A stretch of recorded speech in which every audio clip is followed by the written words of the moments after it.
happened.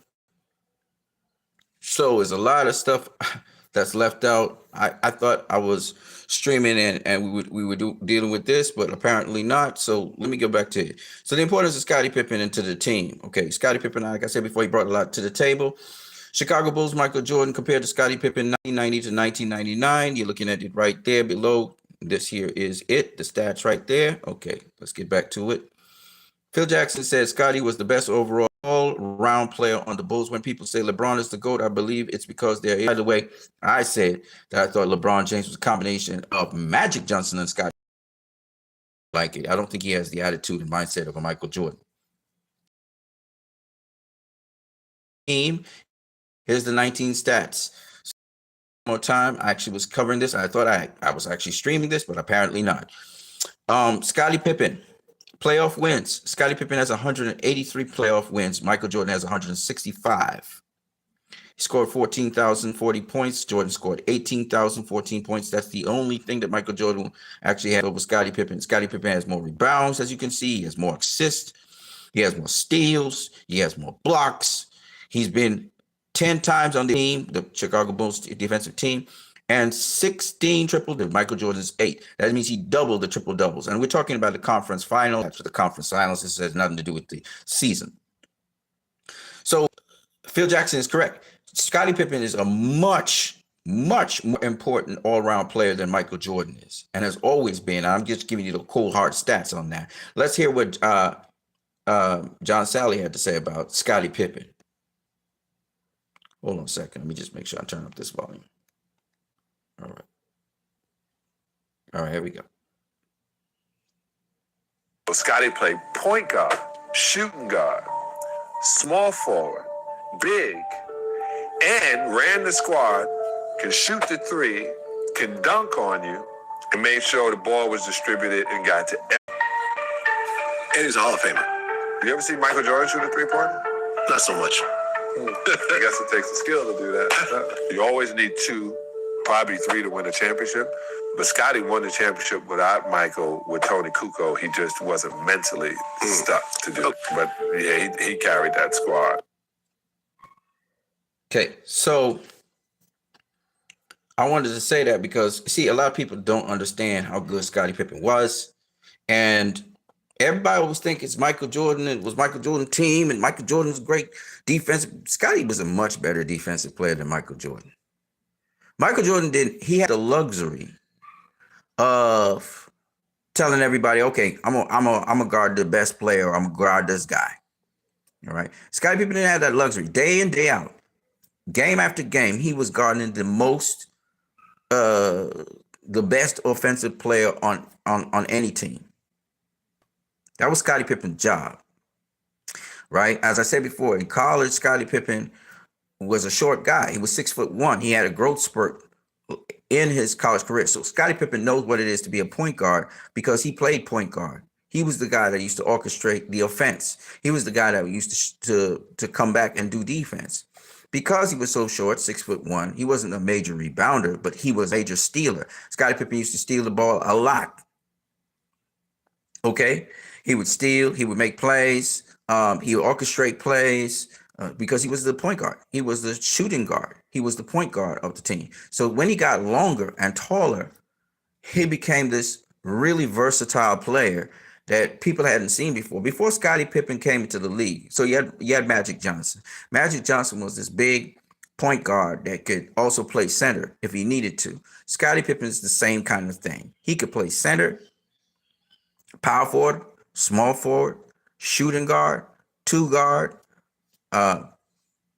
We call it point forward, which is a new thing. Scottie Pippen was a point forward for the triangle defense. He also could play. He could also play rebounder, just specifically rebounding the ball. Of course, his defense was the thing he took the most pride in, shutting down players and getting teams to not score. So he loved that. That was an aspect of his game that he loved a lot. And Scottie Pippen was known for the full court press against the L.A. Lakers, shutting down Magic Johnson so that he couldn't really be effective and kind of throwing the offense of the L.A. Lakers into a bit of disarray. They couldn't find their flow. This is how the Bulls actually found out that Scottie Pippen was a really great defensive player, even better than Jordan. Jordan was having problems with Magic Johnson, but Scottie Pippen, man, shut him down. Got him out the game. Scottie Pippen know how to go after the guys who are the catalyst for a team. So when you hear people say Scottie Pippen was the catalyst for the team, this is what he's talking about. The Pistons, they had no answer for Scottie Pippen. That's why Pippen was able to beat them, and the Bulls were able to beat them. There's so much to say about Scottie Pippen. The 95-96 season, where the second three-peat, where the Bulls won the first championship, Michael Jordan actually said, "This is Scottie Pippen's championship." And he wasn't trying to give lip service, or he was trying to, patronize Scottie Pippen. Scottie Pippen still led the team in that 95-96 season. He led the Bulls to victory, and he literally did it also by scoring points and so on. Y'all forget about these things. Y'all always focus on Michael Jordan. Nah, this guy led the Bulls, the Bulls in 95-96 to victory. The new guys that were there, more responded to Scottie Pippen or whatever Scottie Pippen advised them to do than Michael Jordan. And Michael Jordan was necessary for that win. Let's not get it twisted.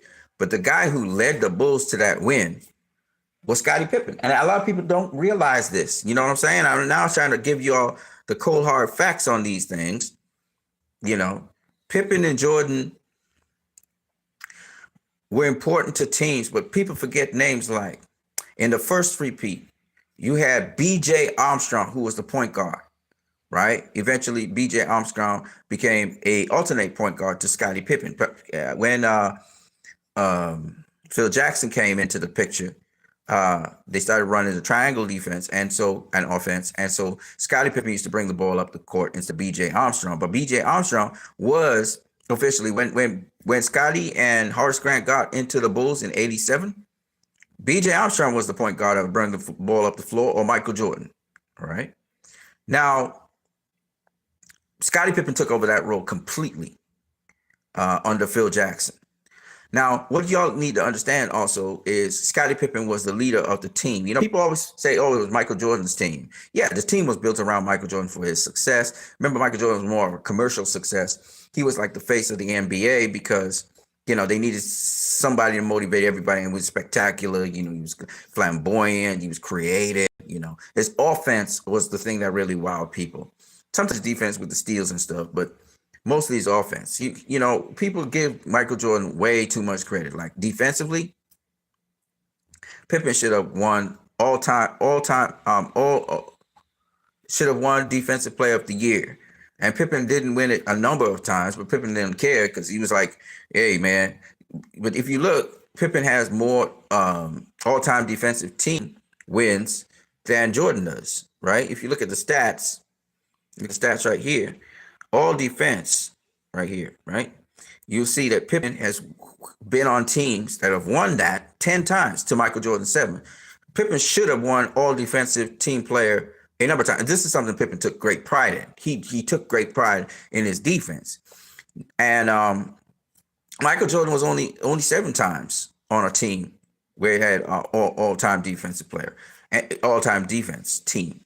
And Scottie Pippen was, like LeBron James, he's more of a team player. He's more of a guy, whatever the team needs, I'm gonna make it happen.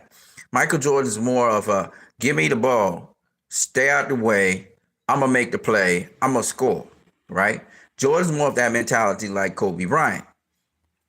So when people say, well, LeBron, he passed the ball, he choked, he passed the ball, and say, who gives a fuck? Who gives a fuck if you think he choked or not? This is not an individual sport. It's a team sport. It's all about the team. And getting the team as lethal as possible. So when I look at the most valuable player for any team, LeBron James has proven himself. 3 different teams, he brought each team a championship. The Heat, he brought 2 championships to them. So I really couldn't care less if you think he choked or he this or he that. He got the team to do what it needed to do. He might end up taking the last shot. He might pass the ball instead. Magic Johnson used to do that, and Scottie Pippen. Scottie Pippen They talk about how Scottie Pippen, he was a scrub coming into the NBA and all this bullshit. And I'd be like, no, he wasn't no scrub. All right. Pippen, in that rookie year, he had limited minutes, of course. But in that same season, in that year, 1987, Pippen put up 35 points to win a game because Michael Jordan wasn't in the game. He had to leave, foul trouble or something like that. And Pippen won that game with the team. Pippen can do whatever is necessary for the team to win. He can do it. That's the difference between Pippen and Michael Jordan. Pippen's a very humble guy. Michael Jordan was in the spotlight, and rightfully so. As I said before, he, was a leader for a very long time. He knew what it was to be in the spotlight for a very long time. He was a hot hand. Everybody knew who he was. So as a result, everybody would be focused on him. Okay? And he was a scorer as well. So that put him in the position where he could do, Scottie Pippen wasn't in that position. He wasn't the skitchen. He wasn't the primary scorer. Michael Jordan was the primary scorer for his team. All right? He's the go-to guy. So you have to play the role that you're put in position to do, right? But could Pippen have put down 40, 50 points a game? Yeah, of course. He could do that. But he would have to be more selfish. He had to take more shots. Pippen didn't take as many shots as Michael Jordan. If you take more shots, obviously your percentage you're gonna score more, right? And it's just what it is. And that's what Michael Jordan was there for. He was there to score. He was there to make the Bulls look good, offensively particularly. All right. So that's why Michael Jordan has more points than Scottie Pippen. But if you look at everything else, look at Pippen's stats, man. Playoff wins. He's got more playoff wins. He's got more rebounds. He's got more assists. He got more steals. He got more blocks. He got more all defensive team. He been on all defensive teams 10 times, more than Jordan. He had more triple doubles. He had double the triple doubles that Jordan had. And that should tell you, this is playoff stats. And that should tell you everything you need to know about Scottie Pippen. Right? So when Phil Jackson said he was a better overall player on the Bulls, all respect to Michael Jordan, Jordan knew this. Scottie Pippen knew this. Okay? And remember, Jordan used to play against Scottie Pippen all the time. Scottie and Jordan go one-on-one, and they train together and everything. So Jordan knew what Scottie Pippen was. And that's why Jordan, he tried to give Scottie Pippen the credit that he deserved when they won the championship. 1, 2, when he got the MVP thing, he gave Scottie Pippen the card, the trophy. But really and truly, should have given Scottie Pippen the trophy. You know what I'm saying? Because he knew Scottie Pippen was doing way more than he was doing defensively. Now, in combination with him and Scottie Pippen, defensively, they look good together. But Scottie Pippen used to do the dirty work. He used to do the non-flattering, non-sexy work. You know what I'm saying? Jordan gets all the benefits from that. All right, so these pictures say a million different words. You can see Pippen here as the leader.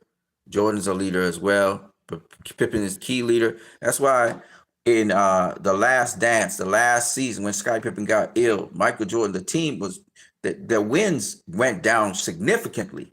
And Jordan had to claw and scratch his way and take all the responsibility on his shoulders to try and get them to the finals. And then when Pippen came back, they just started blowing away everybody and breezing. Pippen was that integral to the team. All right, it was integral also to the team's success because Pippen was being underpaid.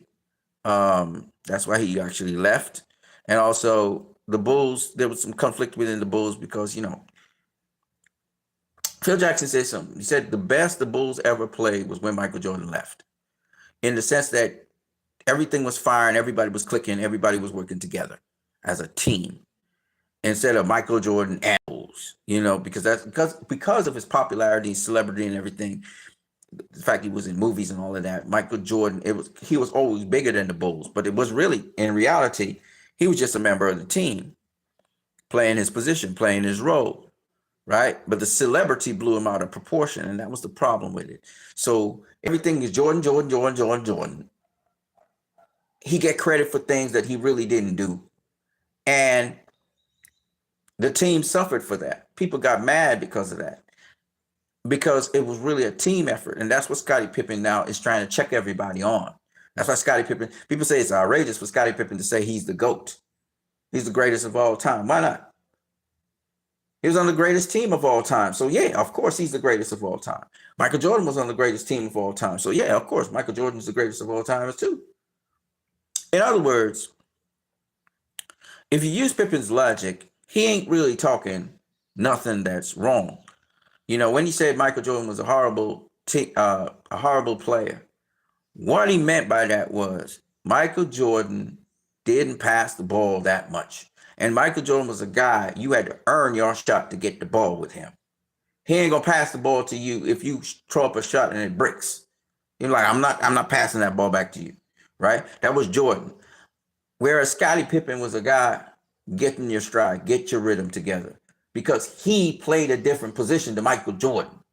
He was a point guard. He directed the traffic. He knew he had to get this person in the game. He knew he had to get somebody in the game. We always need more than Michael Jordan to be in the game. Whereas Michael Jordan would be like, nah, that ball needs to be mine. I need to be playing this. This is what I'm here for, right? Michael Jordan was just playing a position. So of course he always wants the ball. Nothing's wrong with that. Right? That's basketball. He wasn't a point guard. He wasn't the guy to distribute the ball. See what I'm saying? That's the difference. Michael Jordan's supposed to always want the ball. Everybody's supposed to always want the ball, right? And Michael Jordan was a very competitive guy. So that was the difference between Michael Jordan and Scottie Pippen. And so when Scottie Pippen talks from his angle, nothing on Michael Jordan. When he says he's a horrible player, he was not talking about Michael Jordan being a horrible player. Obviously, he could score. Obviously, he was flamboyant. It was like, as a team player, understanding the strengths and weaknesses of your team, understand what motivates your different members of the team, getting to understand and be likable amongst the team, and getting to be able to be unselfish and understand this is what's important for the team. It's about the team. No, Michael Jordan cared about Michael Jordan and winning for Michael Jordan. At least that's the impression we all got. Of course, Michael Jordan started talking differently, and you talk about the team. But by and large, Michael Jordan it was aloof, right? Like Kobe Bryant. He wasn't mixing with the team. He wasn't trying to get to know the people of the team. He's only work, and no other aspect of it. And Scottie Pippen was not that kind of guy with the team members. He'd lie, he'd hang out in the homes of the team members. He'd go and talk with the team members and that kind of stuff. They have a relationship with the team because he was the captain of the team. He was the real captain of the team. Michael Jordan wasn't the real captain. Michael Jordan was the guy that performed night after night, give you what you need to get. He was the guy that would come out and practice, and he would implement his strategy of how he feel they should perform. He would give his input into things, right? But he won the ultimate captain. When the team members came to somebody, they wasn't going to Michael Jordan. They wasn't going to ask Mike. They was going to Scottie Pippen. You understand what I mean? Michael Jordan, people say, Michael Jordan was one of the most intimidating guys in the league. Oh, he was just competitive, and you give him a reason, he pushed back. Michael Jordan wasn't no hard person to understand. Michael Jordan was a competitive guy, right? And where he thought he could get to inspire you in some way, shape, or form, he would try. Okay, it's just that he was very brash with his mouth, and sometimes the approach that he used would work for some people, but other people it just didn't work. He couldn't get through to Luke Longley, but Pippen could. And that's because Pippen was a real team leader, right? And it's no disrespect to Michael Jordan. Michael Jordan is what Michael Jordan was. That's why Pippen said, Horace Grant said, Michael Jordan used to come in and say X, Y, and Z, and do this, that, and the other, third. It didn't get through to nobody. And the proof is in the pudding. When he tried to do it with the Wizards, he wasn't getting through to nobody. Get what I'm saying? He felt that you had to lead by example, and then if you couldn't get in line, he'd give you this military drill out, and he'd curse you out, and he'd be disappointed, he'd get mad and stuff like that. And he learned, I can't be that. That's why with Luke Longley, he learned the lesson. Luke Longley was not a guy you shout commands at and you try to beat him down and you trash talk him. Luke Longley didn't come from that background. So Luke Longley performed when he was relaxed and when he could be himself and do what he do. And so that's why we talk about Luke Longley. But obviously, he also had clashes with Horace Grant. He also had clashes with, what's the guy's name? Shit. It's not Bill Lambert. It's not Bill Lambert. I can see his face. I just can't remember his name right now. He punched that guy. It's coming to me, but I can't remember his name. He even got in a fight with Steve Kerr. Steve Kerr stood his ground. You know what I'm saying? And so Jordan, you know, he was a trash talker, spicy, and that was necessary for the edge for the Bulls. The Bulls needed that edge. So it's not like, oh, the Bulls could have done it without Michael Jordan. No, absolutely not. Right? I feel like that combination of Jordan and even leadership and Scottie Pippen's leadership, which was majorly the thing that kind of helped the Bulls to go where they went, was what really worked for those two, right? But the thing about it is, and this is what Pippen has an issue with, is that Michael Jordan, it always was about Michael Jordan, and it shouldn't have been. It should have been about the Chicago Bulls, because you're playing on a team. And when everybody's praising you so much, you're supposed to dilute that down and talk about the different team members and how important they were and how we were as a team. Bill Russell and the Boston Celtics. Bill Russell always talked, even though he was the captain of the team, he always talked about the team members and how lethal they were and what their roles were and how that's what Michael Jordan needed to do. He's talking about Luke Longley in the other segment, which is very good of him to do, by the way. And I know what he's trying to do. I know why they're doing it, but you can't. And there's nothing wrong, because he's not a perfect person. There's nothing wrong with him having the shortcomings and learning how to deal with different people and all of that. But quite frankly, Michael Jordan and Luke Longley and Tony Kukoc and Steve Kerr, Ron Harper, and Ron Harper showed how good he was because Phil Jackson took Ron Harper, and Ron Harper went to the LA Lakers eventually. And Ron Harper again won a championship with the LA Lakers. And Ron Harper has 4 rings. So Ron Harper, excellent basketball player, right? The point I'm making is all of these players, Dennis Rodman, these guys were as important to the team as Michael Jordan was, because it's a team basketball play. If somebody laps on defense or if somebody didn't, it affect the team, right? So Michael Jordan, when Scottie Pippen says that Michael Jordan really wasn't inspired or wasn't getting people fired up to do X, Y, and Z, it was a very impressive environment, etc., he was right. He wasn't saying something wrong. And a lot of people are like, you bad talking Michael Jordan.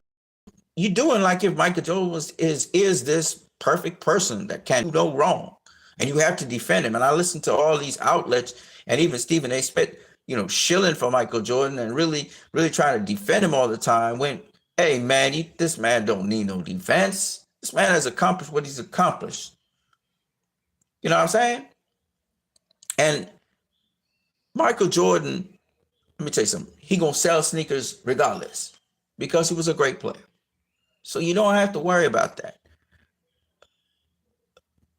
The key thing here is understanding and appreciating the other players that played with the Chicago Bulls when Michael Jordan was there that brought results. It's not about trying to tarnish Michael Jordan's name. If the truth's coming out now, so be it, right? But at the end of the day, because Michael Jordan wasn't like Kobe Bryant wasn't like on his team either, right?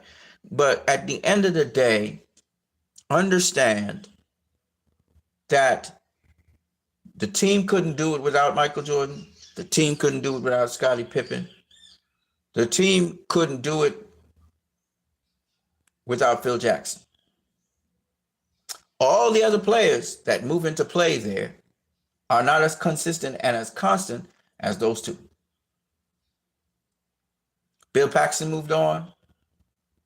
Horace Grant moved on.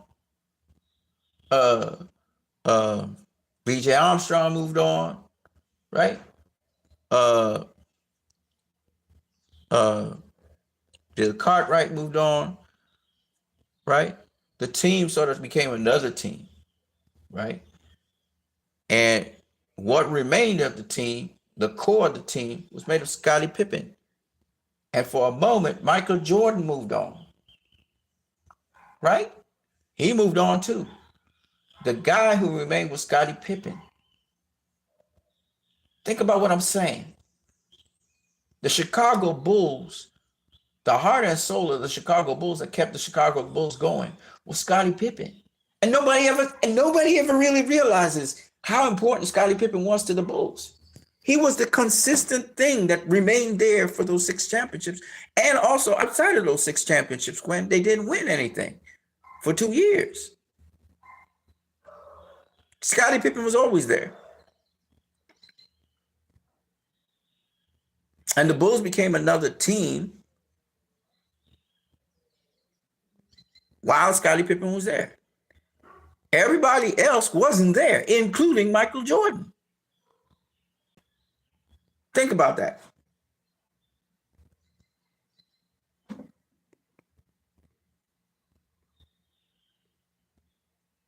Okay. Here's another thing y'all need to know. Scottie Pippen's ex-wife is currently dating Michael Jordan's son.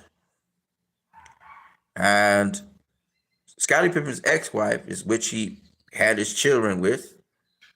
And apparently Scottie Pippen and his ex-wife, they divorced. And the ex-wife went with Michael Jordan's son. You gotta. This is off-court personal thing. So sometimes Scottie Pippen say some really crazy stuff. And you have to remember that his wife of so many years is right now with Michael Jordan's son. And Michael Jordan hasn't said shit about it. And so Pippen probably would be pretty angry about that. But of course, that's not Michael's fault. That's his wife can do whatever she wants, and ex-wife, and Michael Jordan's son can do whatever he wants. Okay, so it is what it is. But at the end of the day, this big old woman be with this young man, that's kind of pissy. Okay, I'm gonna be honest with you, but it is what it is. So maybe some of that vitriol that Scottie Pippen is barking at Michael Jordan, because Michael Jordan apparently, after having a conversation with Scottie Pippen after the last dance, he's cut off Scottie Pippen. He don't want to talk to Scottie Pippen anymore. Okay? And Scottie Pippen doesn't care because he knows how Michael Jordan is. He says he's a very difficult person to get along with. But I don't think Michael Jordan's that difficult a person to get along with. Michael Jordan's a cool guy. I'm going to explain to you what I mean. Some people, like Michael Jordan, they have a perception of other people because Scottie Pippen never used to, like, maybe, while he may in closed doors come at Michael Jordan and say what he got to say, he always was supportive of Michael Jordan. And to this day, Scottie Pippen will tell you, if I got to pick anybody to play with me as a teammate, it's going to be Michael Jordan, okay? And he's defended Michael Jordan many times. So Michael Jordan probably feels betrayed. Now Pippen just turns around and starts saying certain things about Michael Jordan that sound reckless. I mean, you can say things in a different kind of way. And him and Horace Grant, they went on a rip on Michael Jordan. They started ripping him apart in terms of just going at him, right? So I get how he feels. And probably like, man, you guys are the worst man in me. But you have to also look at the fact that people will, if they can't get the truth out, they're going to say some outlandish shit just to get your attention so they can tell you the truth. And the thing that these guys were saying, like, Michael Jordan, say, Horace Grant, played like if he was lazy or whatever. I'll say this. Horace Grant did what he was supposed to do as a power forward. And he wasn't interested in doing anything else. And people can say what they want. Horace Grant got them to the championship, and they won it 3 times. And Horace Grant came in the same time with Scottie Pippen. Okay, and Scottie Pippen knew that Horace Grant was very important to the team. And I remember Horace Grant used to score a lot of points as a power forward. That's what he was, a power forward. He wouldn't put the ball on the floor like that. He'd catch the ball and go straight to the hoop, right? That was Horace Grant. And of course, Horace Grant also won 4 championships. He won championships with the Bulls, and he also won championships with the Lakers because Phil Jackson got Horace Grant. So Horace Grant was like, I'm not trying to improve my game. This is what I do. This is my game, right? And Michael Jordan probably had a problem with that. And Horace Grant was like, I don't know who you think you are, Michael, but you ain't talking to me like that. You know, that was Horace Grant. So Horace Grant didn't used to take bullshit from nobody. He wasn't going to be disrespected. Michael Jordan sometimes disrespected players. And, you know, Horace Grant would check him. The other guys wouldn't check him, but Horace Grant would check him. Will Perdue, that's the guy that Michael Jordan actually punched in the eye. They pulled Will Perdue back because Will Perdue wanted to fight him. And that kind of stuff is disrespect. You know, I don't care if Will Perdue be doing an illegal screen in your ass 3, 4, 5 times. You punching a guy, that's assault. All right? Basketball is a rough game. You know what I mean? He punched Will Perdue in the sky. I think he tried to punch Steve Kerr, and Steve Kerr wasn't having that. Steve Kerr was ready to throw some hands on Michael. So, I mean, and you look at Steve Kerr. Steve Kerr's that kind of dude. Like, you challenge Steve Kerr will come back at your ass, right? And Steve Kerr's always been a clutch player. Like, you could count on Steve Kerr to drop that 3 down on your ass. You know what I'm saying?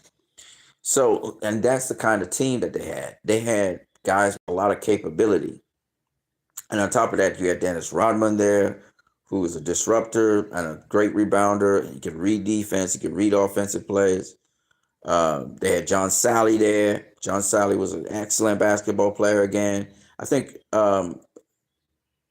if I'm not mistaken, John Sally came in the second three-peat, right? So you had John Sally, you had Dennis Rodman. They really built that team, boy, right? To help out and stuff like that. They started building players. So yeah, people say, well, you know, Jordan's son with Scottie Pippen's wife, that basically Scottie Pippen's wife. That's what he had his children with. You know, the Scottie Pippen Jr. right now be playing, again, nothing seemingly fancy, but the dude do so much stuff that scientifically, if you break it down, it's some crazy shit that young dude be doing. So here we are. It's kind of hard to believe that this woman here was Scottie Pippen's wife. But yeah, she was Scottie Pippen's wife. Now she hanging out with Jordan's son. Right? So I wanted to talk a little bit about that. I got to talk my piece about Scottie Pippen. A lot of people say, well, you know, he was always a supportive player, Michael Jordan. That's bullshit. Michael Jordan left the league. Scottie Pippen was the leader of the team. He led them to the Eastern Conference Finals. Couldn't get past the Knicks because, you know, the decision that was made by the ref. It's okay. It's cool. Right? The following year, Michael Jordan came back to try and help out. Again, lost to the Orlando Magic. I believe it was in, again, the Eastern Conference Finals. So Pippen can get you to the Eastern Conference Finals for sure. And in the third year, Jordan was playing well, but Pippen was still leading the team, which is what Jordan tried to explain to everybody. And they got to the finals. And why Jordan would say Pippen was leading the team? Because Pippen had his way of getting the players to elevate the game that he couldn't do. This is why he said Pippen was really leading the team, right? And then everything started to kind of fire well. In 96, 97, they won against the Utah Jazz. And then 97, 98, they beat the Utah Jazz again. But the team was starting to fractionate, was starting to break apart. You know, it is what it is, you know. And again, Pippen got Jordan to come back into the NBA. People say it was Russell, Brian Russell. No, motherfucker, it was Pippen. Pippen got Jordan back in there. And Pippen is a very smart guy. You know what I'm saying? And Scottie Pippen, unfortunately, is not seen on the same pedestal or level as Michael Jordan. And y'all would say that's just sacrilege. How could you say that? Michael Jordan scored this and he well, because Scottie Pippen brought to the Bulls a balance that Michael Jordan just didn't have as a leader, and he just didn't have it in himself to lead the Bulls to that success. And you saw it again when he went to the Wizards team, or even when he was managing the Charlotte Hornets, which he still has a part in. He can't get those teams to go to the next level. Hey, Scottie Pippen can do that. He understands teams and members and people. He can get the team to go to the next level. And that's the difference between Scottie Pippen and Michael Jordan. So with all his flashiness and all his skill and all his creativity, Michael Jordan can't get a team to win a championship. He can't. He can't. Scottie Pippen, you see the stats, 183 playoff wins. Scottie Pippen has gotten teams to win. Right? When he went to the Portland Trail Blazers, they went to the playoffs. I think they got to the Eastern Conference Finals as well. When he was on the Rockets, same thing. He went to two other teams, the Blazers and the Rockets. Didn't enjoy it in either way place. But they went to the finals. They went to the conference finals. Both of them. Okay? That's what Pippen brings to teams. I'm sure if Pippen had Phil Jackson there, they probably would have gotten over the hump. Right? Triangle defense also was something they had to learn when Phil Jackson came in. So the following year, that's when they really started to click. Anyways, that's Jordan and Pippen. I just thought I would cover that stuff with you guys before I go into the boxing aspect of this, right?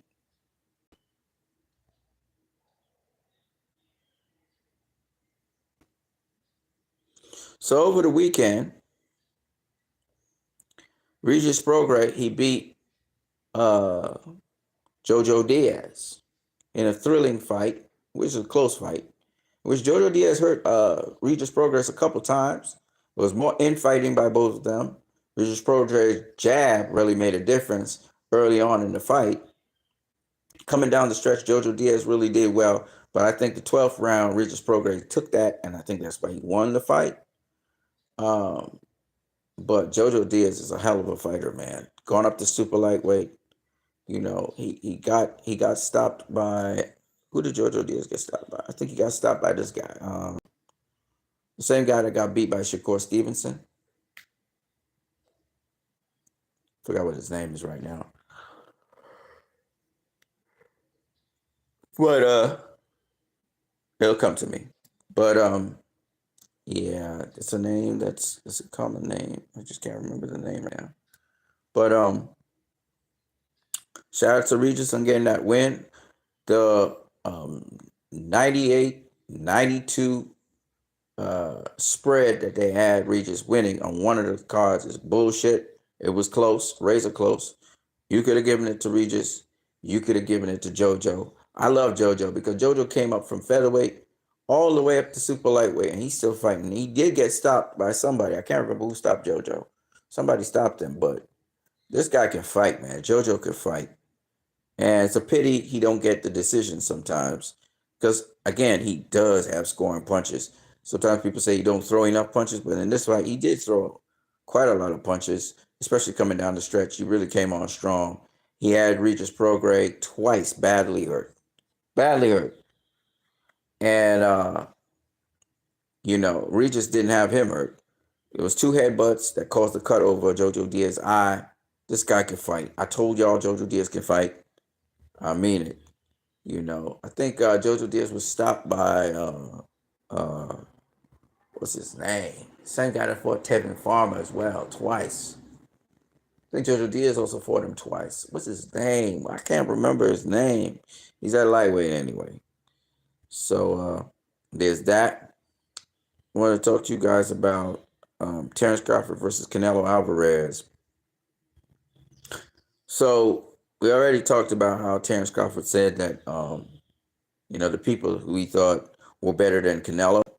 And of course, I disagree about Oscar De La Hoya being better than Canelo. I think Canelo's a better fighter than Oscar De La Hoya, hands down. Is he a better fighter than Bernard Hopkins? Meh, I don't know. You got to mash them up. So on that, but I do know that Bivol is a better fighter than Canelo. We know that Floyd Mayweather is a better fighter than Canelo, right? Okay. So Terrence Crawford said that. And in an interview, they were asking Terrence Crawford how you might be able to beat Floyd Mayweather, and Terrence Crawford was like, "You gotta have 10 arms, 5 feet, and stuff like that." He said, "I ain't gonna tell you that. How would I tell you how to beat Floyd?" And then he said, "But do you think you're a better fighter than Floyd Mayweather?" And Terrence Crawford watches Ak like, "You serious, bro?" Barack, I mean, he looks at Barack and he's like, "You serious, bro? What kind of stupid question is that?" Every fighter is going to tell you, every champion is going to tell you they're better than the other guys. They don't go into boxing to say I'm second to somebody. Come on now. What kind of stupid question is that, right? And I still maintain, a lot of people say Terrence Crawford can't beat Floyd Mayweather. I can't say that. I can't say that at all. Terrence Crawford is a fighter who will give Floyd all kinds of problems. All kinds of problems. Floyd is a very skillful fighter himself. But if there's anybody that could beat Floyd Mayweather, it would be Terrence Crawford. And y'all see, when Terrence Crawford fights Canelo, who's going to have the experience fighting much bigger fighters in a ring, in an actual boxing match, right?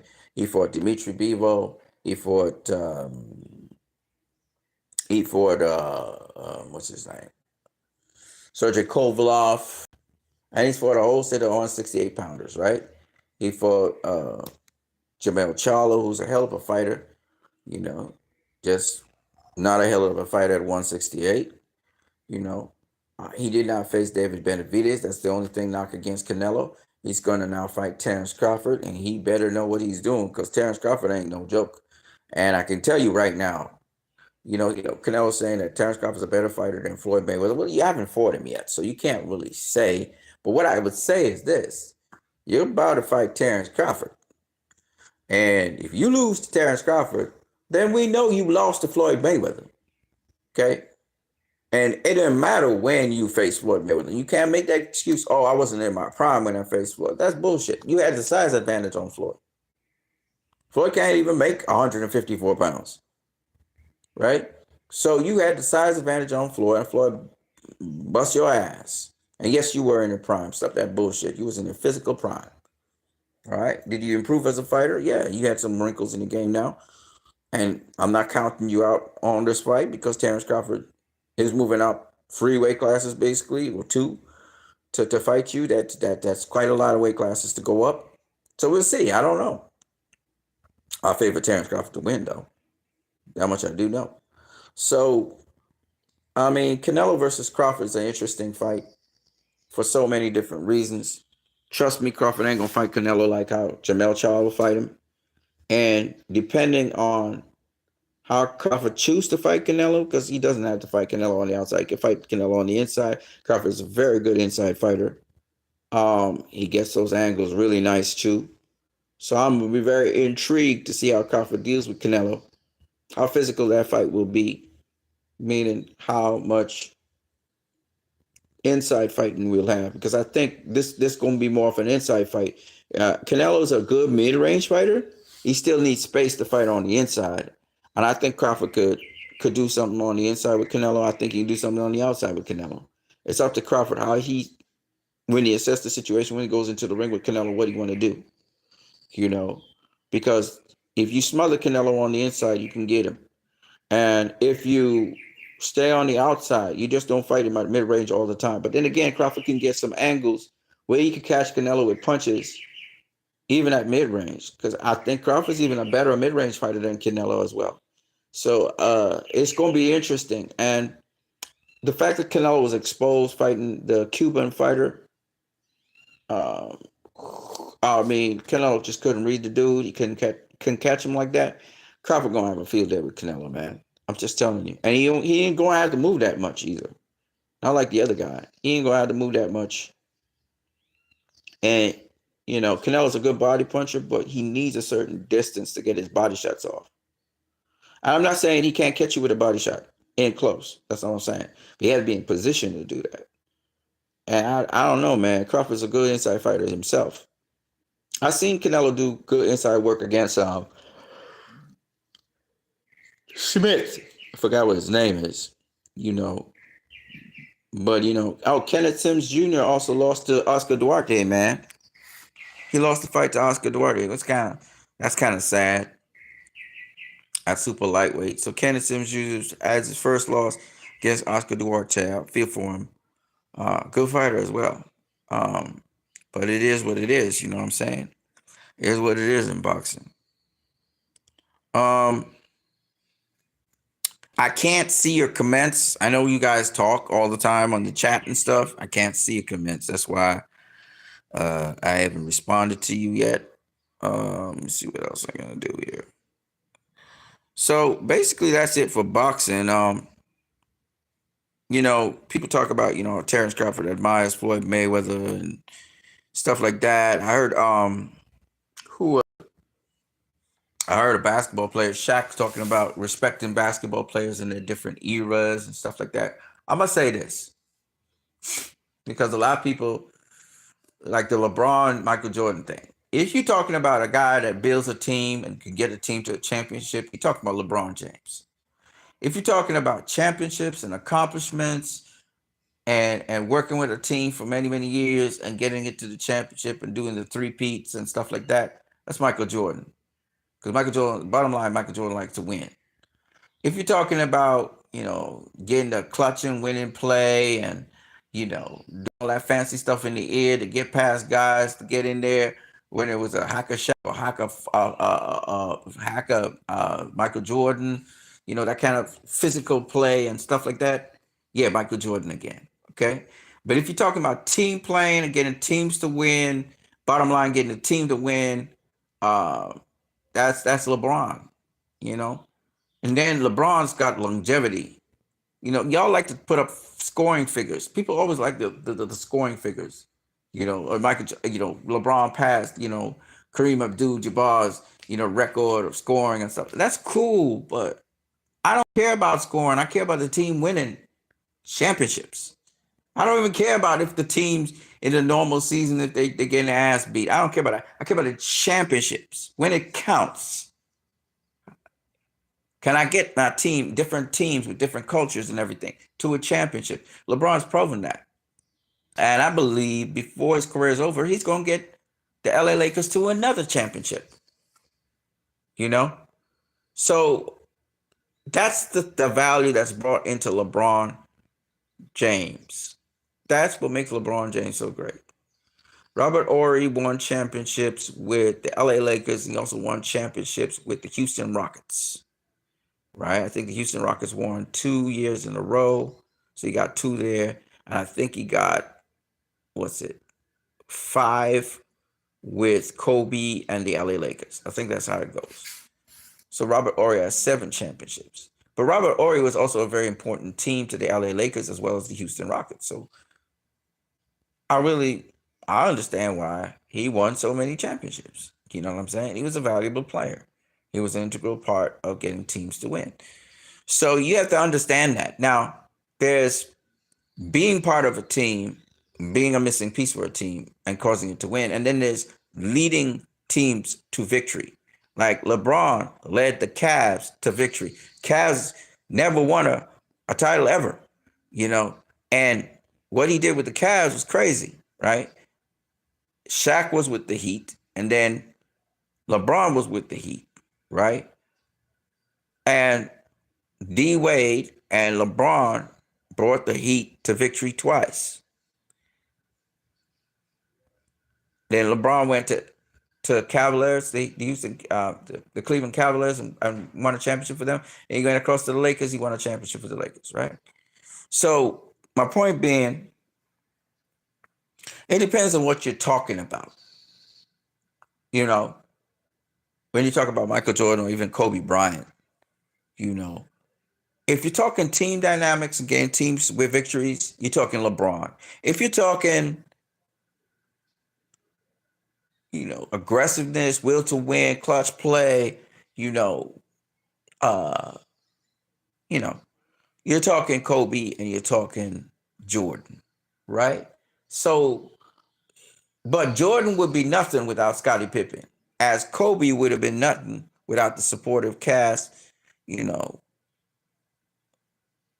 helping him lead the teams to victory.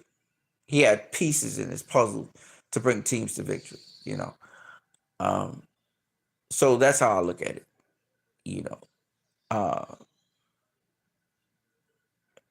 Same thing in boxing. Boxing, we talk about Floyd Mayweather, which, I mean, you can't, like Terrence Crawford said, you can't start no sentence in boxing without mentioning Floyd Mayweather. Whether you say it negatively or positively, you gotta start talking about Floyd. It's just what it is. Roy Jones Jr. got a problem with that, apparently. He feels like Floyd is getting undue respect. He's getting credit for things that he shouldn't get credit for. And Roy like to go into how many black fighters has Floyd beaten? How many in their prime fighters has Floyd beaten? Uh, uh, you know, uh, Floyd weighed out this. He didn't face this guy. Like I was listening to Terrence Crawford's trainer, Bernie the boxer. He was saying, he always want to see Floyd face Paul Williams, and I'm like, bruh, you serious? Paul lost that opportunity because he got beat by the Puerto Rican kid. I forgot what his name is. The Southpaw Puerto Rican kid. He got beat. Why would Floyd face a guy that just got beat? The guy was calling him out. Paul Williams was calling him out. And then after that, every time Paul Williams say something about Floyd, he get knocked out or something. Sergio Martinez knocked his ass out next. He just beat Winky Wright, went up to middleweight and get knocked out by Sergio Martinez. You know what I'm saying? Paul Williams, every time he call out Floyd, get knocked out or he lose the fight. So, you got your opportunities, you just squandered them. It's like Floyd wanted to face Berto. Eventually, for one of his last fights in the boxing game, he fought Berto. But you gotta perform. If you choking on your own self, Antonio Margarito, this blah blah blah blah Floyd. Then Shane Mosley come and knock his ass out, or he get beat by Paul Williams. You want to fight with Floyd? Come on, Floyd. Let's face it. Paul Williams come beat your ass. Why would Floyd fight you now? He ain't got no contract with you. He trying to make money. And then after that, Paul Williams call out Floyd and everything. You need to face me. Floyd faces Ricky Hatton. And after that, Paul Williams loses his match to the Puerto Rican kid, Carlos Quintana, I think it was. Was it Carlos Quintana? I think it was Carlos Quintana. That was the guy's name. Yeah, I mean, so Bernie the boxer, he's like, oh man, I always want to see Floyd face Paul Williams. He didn't duck Paul Williams though. But he's like, oh, Paul Williams was calling him out. I don't know why Floyd didn't face him. Y'all mean you don't know why Floyd didn't face him? He lost the fucking fight to Carlos Quintana. He lost. He lost his belt. Besides that, Floyd was looking for big money anyway. Big money fights. Look at the fights Floyd faced. He wanted to face Andre Berto as well. And Andre Berto just kept on fucking up the money. You know what I mean?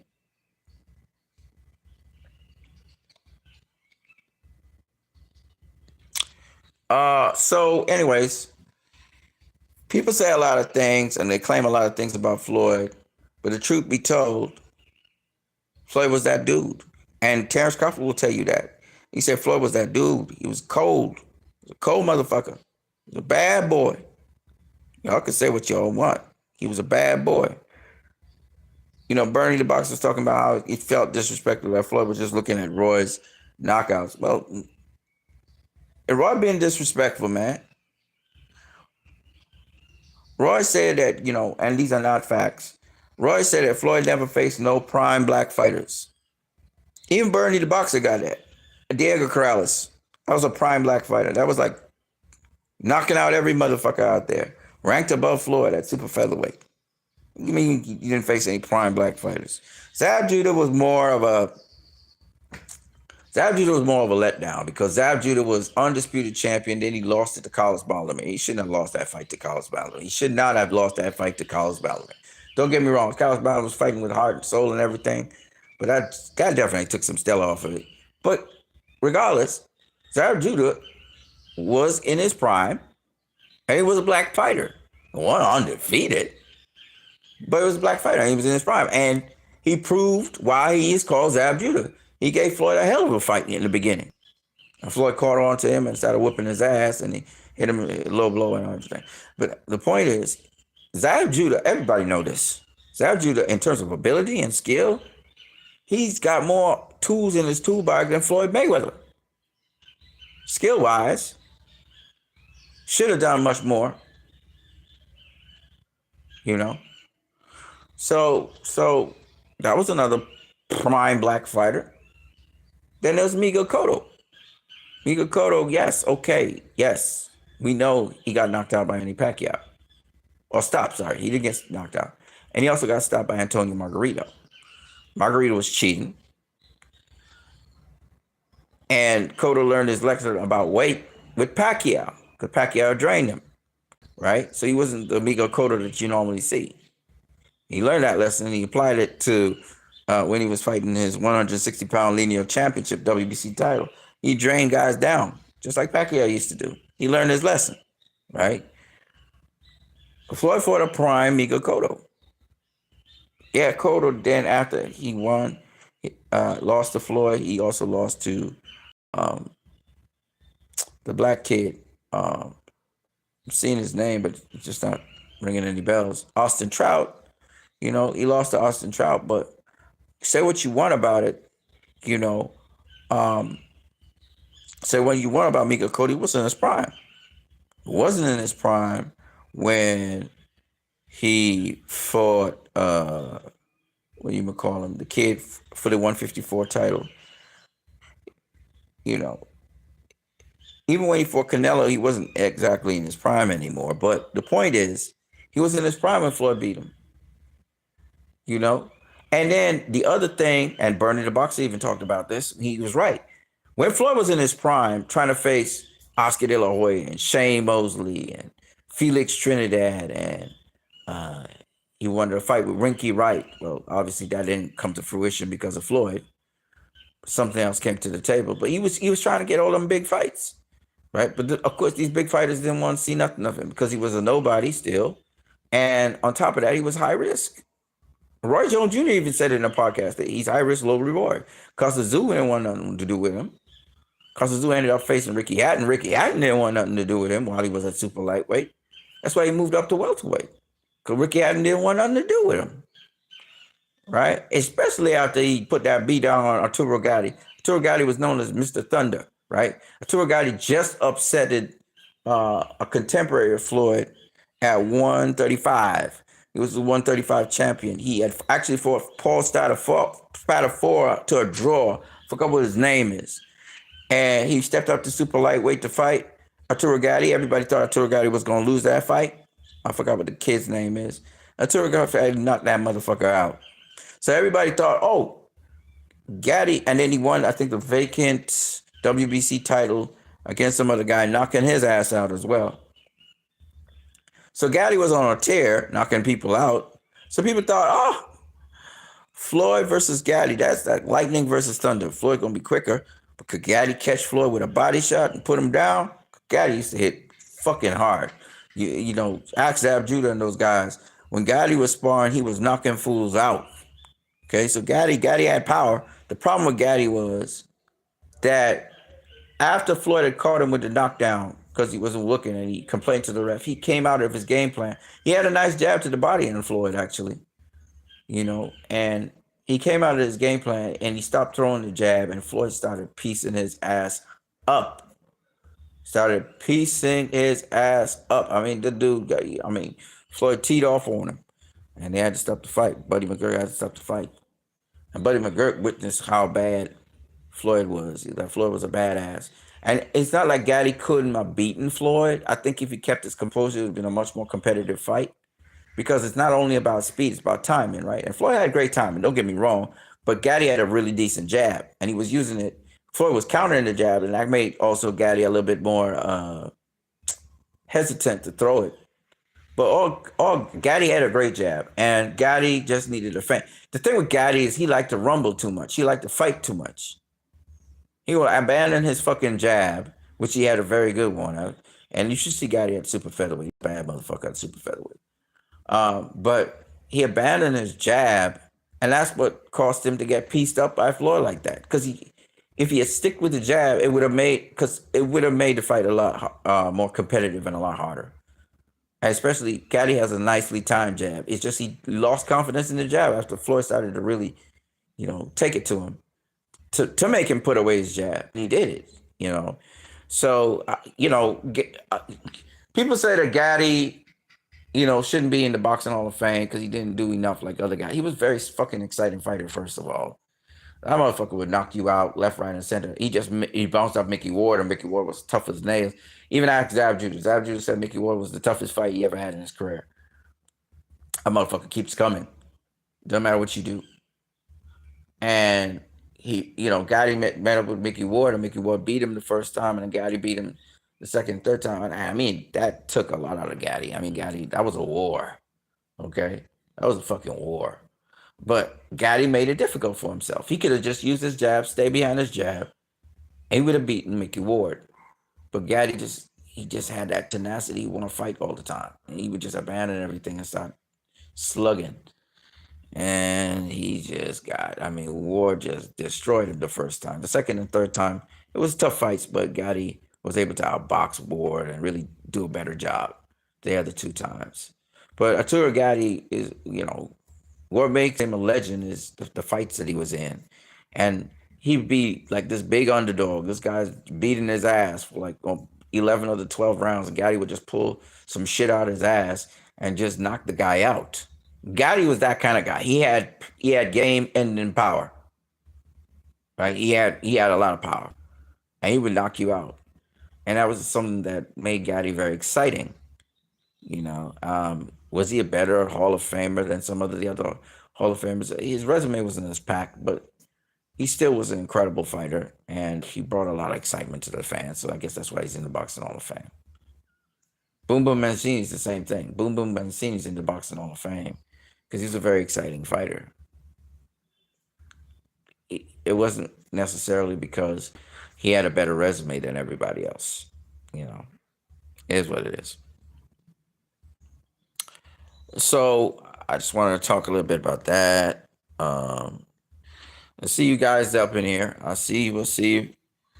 I know some of you want to talk. You don't want to have discussions with me. I'll try to do a live stream where you guys can see my face and I can see your comments because I can't see any comments on this stream. I just can't. Maybe let me see. Let me see if anybody's saying anything on here or said anything. Yep, somebody said good. What's good, fam? CC Motion said what's good, fam. I'm all right, man. I'm good. I'm cool. I haven't been able to see your comments on this thing because the way how it goes is it pops back up the YouTube app and then I see the wording and then it disappears on me. So you guys try to make comments and shit. I don't really see it. It's just sad.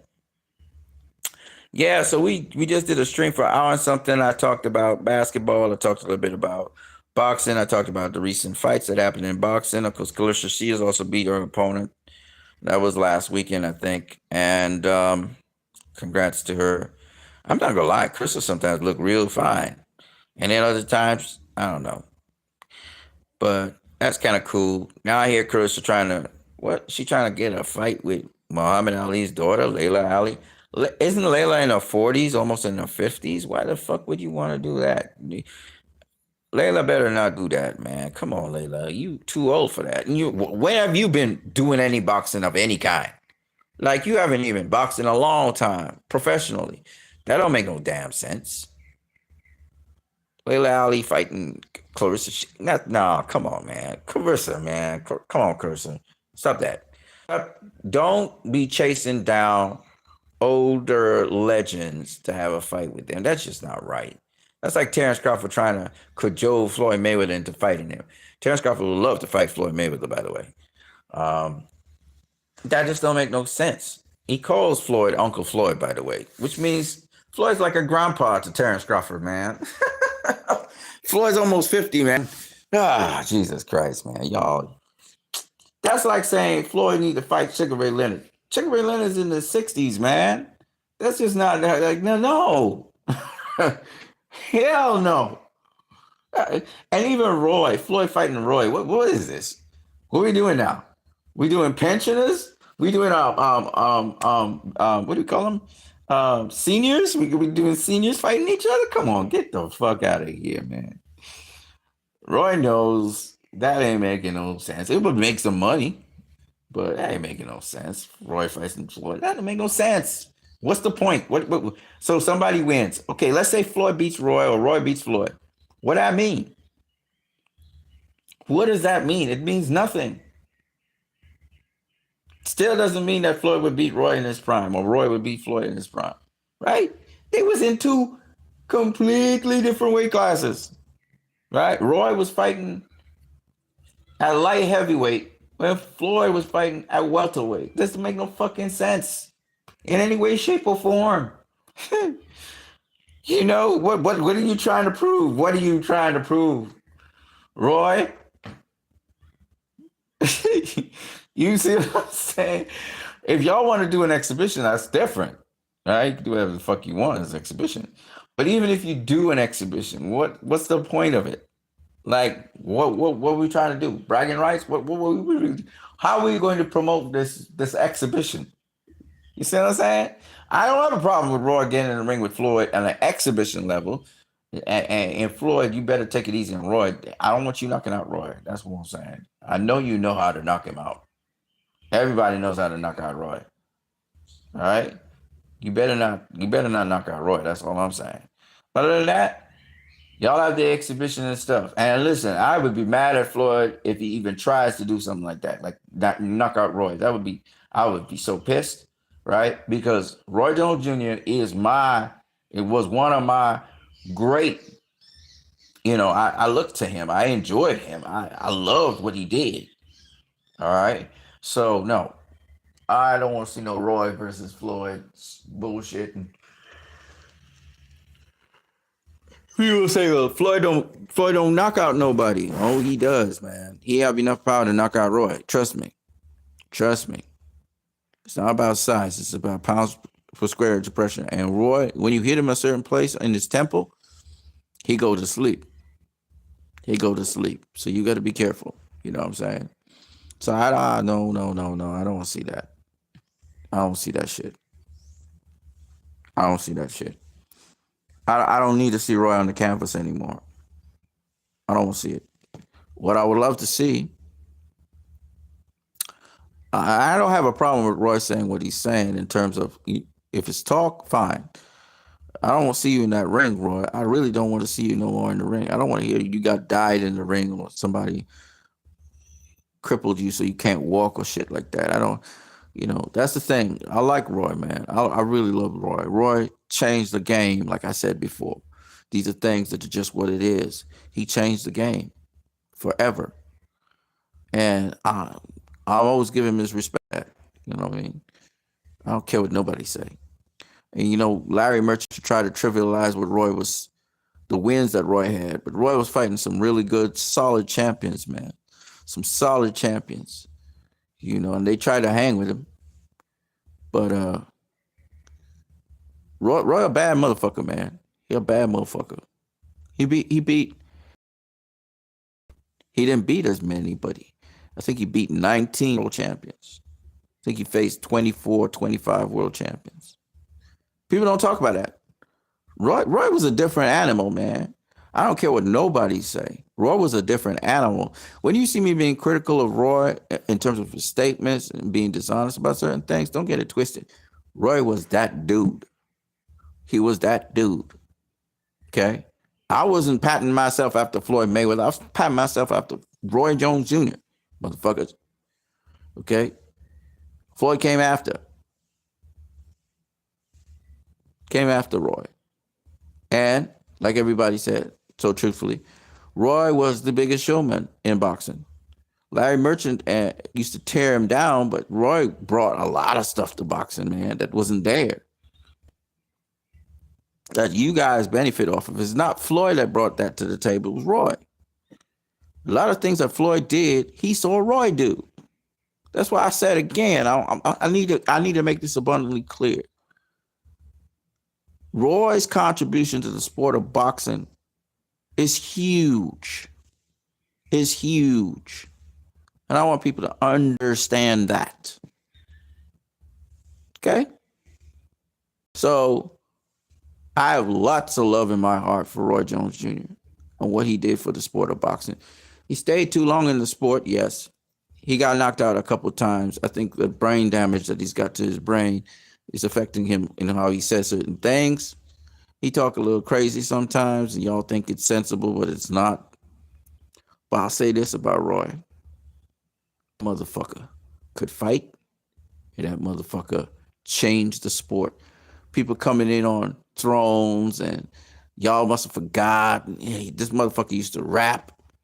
This motherfucker used to rap coming into the ring. He was somersault into the ring. This motherfucker was a showman. He would do showman shit in the middle of the fight. He'd do the shimmy, the chicken scratch. You know, he would feint with one hand, lead off of the other hand, springing off the foot. I mean, he used to, man, this dude used to make boxing exciting, and he was hella entertaining. Hella entertaining. And again, Roy knew the fundamentals of boxing. Roy knew how to jab and all of that. He chose to lead with either hand. And yes, his legs was a formidable weapon. And I don't mean legs as in moving around the ring, running from people. I mean, he used his legs, spring off his legs, like Manny Pacquiao spring off his legs explosively and suddenly to get his offense going on you. It's beautiful to watch. So, and he was snake-like. He was serpentine in how he did it. You didn't know when he was going to come with a shot. And then he would just start throwing a volley of shots on you when he got you off balance. That was the amazing thing about Roy. That's why he beat James Toney. Cat-like reflexes. Caught James Toney with a shot James Toney thought he had pulled out of the way of. You know. First time he beat Bernard Hopkins, that's how he beat him. Hopkins was solid always a solid defensive fighter. And later on in his career, Hopkins knew what all the strategies that Roy used to implement. So knowing him, he was able to beat Roy, you know. But Roy Jones Jr. is a bad motherfucker, man. Anyways, that's what I got for you guys. I am what you need. You've been watching my channel. I hope you like, share, subscribe. I see so many of you in here. Don't forget to smash the like.